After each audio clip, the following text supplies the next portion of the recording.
So here is my homemade Yeti cooler, very shiny, and I used this on my canoe trip on the Coulonge River, which is north of Petawawa.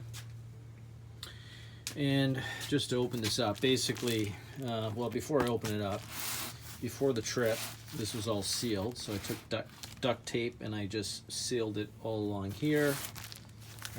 You see there's some flaps, just to make sure that I had a complete seal to not let any air into the cooler. So there's the lid, and this part right here, there's some foam board insulation, which is this stuff right here. I think I got a board which is like maybe 8 feet by 4 feet for I think $20 at Lowe's, and I think it's about R2.5 or R2 insulation or something like that.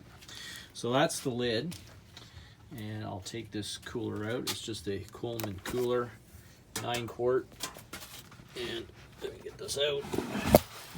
I forget how much I paid for this. It was maybe $15 or $10 at Canadian Tire a number of years ago.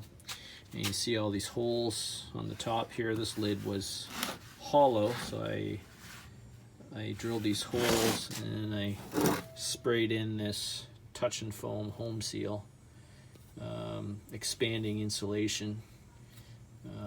You could also use great stuff, which I think is the same sort of thing.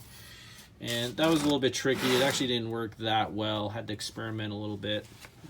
Essentially, you got to make sure you drill a bunch of holes, do a little bit at a time, because you need the air to access the product to expand. If you spray it all in at once, it won't expand properly.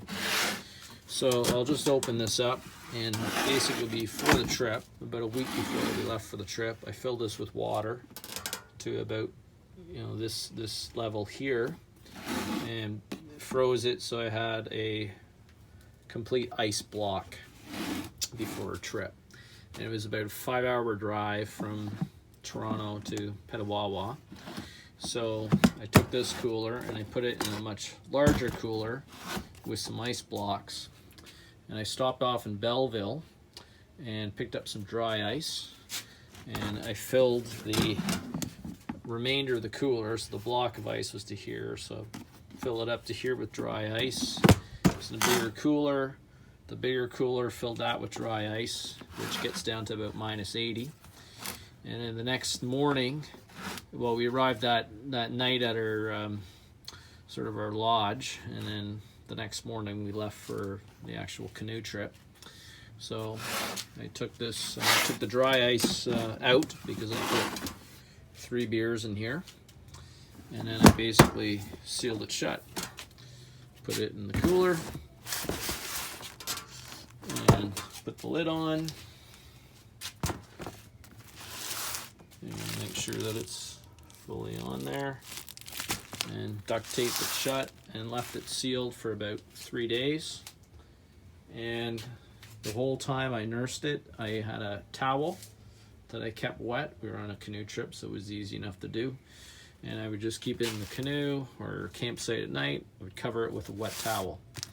And then on the 3rd day, I opened it up. And actually, a buddy of mine, he had his Yeti cooler, and he did sort of the same thing. And we compared it. And I gotta tell you, this actually fared better than the $400 Yeti. Because when I opened it up, the block was basically almost fully intact. There was maybe a little bit of melting on the outside. I would say probably not even 1/2 centimeter of melting along the outside. So the block was basically fully intact. And then we started using that ice block to chip away at it for our drinks. So obviously, very important purpose for all this.